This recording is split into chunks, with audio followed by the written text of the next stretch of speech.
Here we are back again at Llangollen. This time we're going to have a walk down onto the station and take a look at the Santa Express.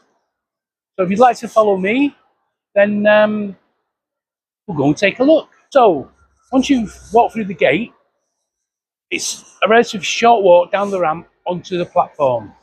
So follow. Here we are at the entrance to the station, and we've got the station manager with us, Peter, who's going to tell us all about the train. Peter, do you want to actually show me down the station? I noticed there's some fascinating features. I noticed the clock straight away. It's very prominent. Very much like it's a brief encounter, isn't it? Sort of? It is. So we go down this way. Yep, we'll have a wander down. Okay. Can you tell us something about the waiting room, Peter? This waiting room has only been open since August, August 2025. We sort of restored it to what a sort of 1950s waiting room would have been like. We've got the open fire, which is keeping it nice and warm this time of year. But this was originally the parcels office for the station, so this is where all the parcels and cases would have come through. But so we thought it would be best to put it back as a waiting room, rather than we don't have many parcels these days. Yeah, well, no, they're delivered, aren't they, by white vans? Many white vans these days delivering parcels, not trains. Yeah, but it's like stepping back, isn't it? Absolutely. That's the whole idea. Is you walk onto the station, it's sort of like that time capsule. And the thing is, I remember stations being like this. My relatives actually worked for British Rail when I was a child, and I remember as a child that stations were still like this in the 70s, in the late 60s and early 70s. So it will be. It will bring back a lot of memories. And again, that smell. Absolutely.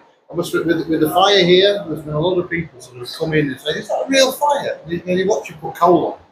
And it's like, yes, it's a real fire.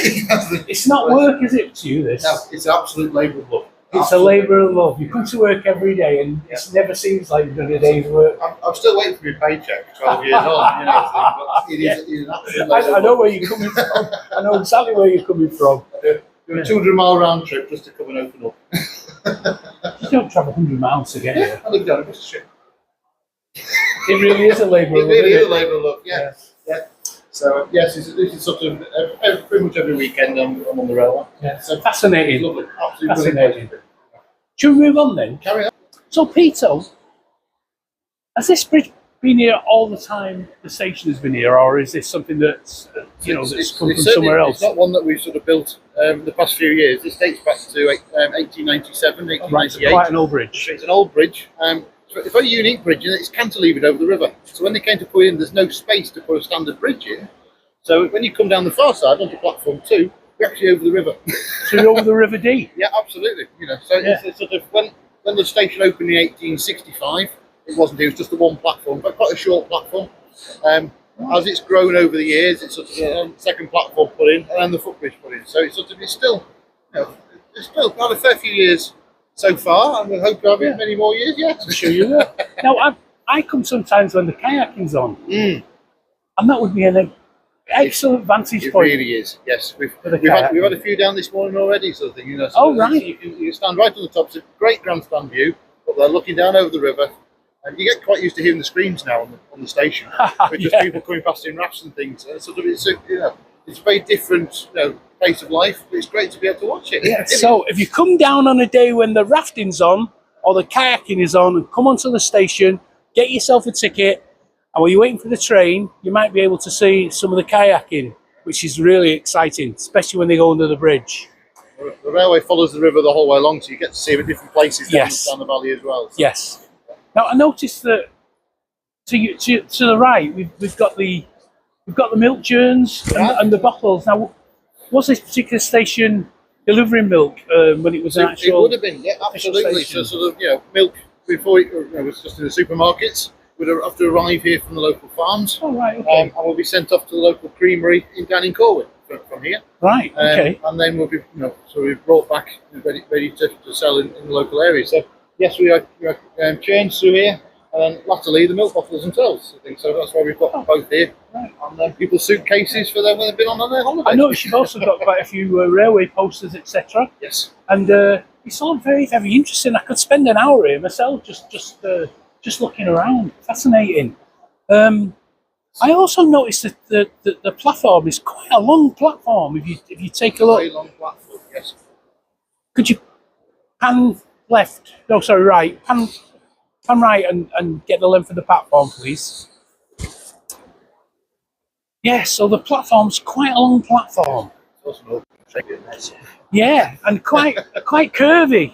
And in an S section, you must have had some very long trains in Victorian times, etc. You're looking, You know, maybe in the 50s. 10, 12 coach trains, quite the norm. Sort of Yeah. on high days and holidays. And would they be double-headed? Oh, Quite a few of them were, yes. Because, I mean, from here, once you leave here, you've got a 1 in 80 climb then. yes. Going up the bank. So it's not, you get a nice level section for them either. So No. when trains left here, they'd be aiming for Barmouth on the coast, invariably.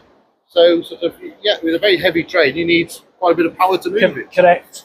Any particular locos that were Back in steam days, there was sort of anything up to about a Manor sort of, so Great Western Manor class Right. locomotive. Nothing bigger than that. It was sort of because of the restrictions on the bridges and that sort of thing. Yeah. Yeah. In preservation, we've strengthened the bridges so we can get some bigger locos. Yeah. Well, it is a fascinating station and well worth a visit. Is there one particular fact about the station that I haven't asked that you'd like to? I think it's purely sort of, you know, I'm here as the current station master, but there's been a legacy now of 50 years of people before me looking after this place and putting it back to as you see it today. Mm. It's so easy to sort of assume that it's always been here.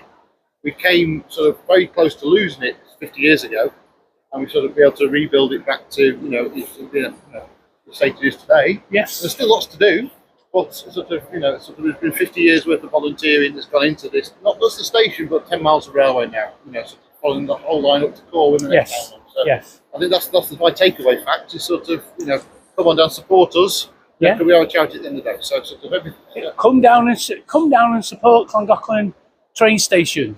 It is a charity, and charities need all the help they can get. But I would like to end on one final note, and that's that I've been told that you're a bit of an expert, and that you, in fact, have written a book. I have indeed. Yes. We're struggling to sleep at night. There's an excellent book for that. It's the Robin to Barmouth line by Llangollen Press. It sort of just came out in October, just gone. Yeah. Sort of the whole history of the line, dating back to the 1850s. So Now, somebody told me that book is available in the shop. it's available in the shop here. It's sort of available in various bookshops in the town as well. So there's plenty of opportunities to come down and get it. So if anybody wants to read about the history of the Llangollen Railway and the station, they should come to Llangollen. If you've not got time to come and see the station, then buy Peter's book and have a read of it. It's called the Robin to Barmouth line, A New History by Llangollen Press.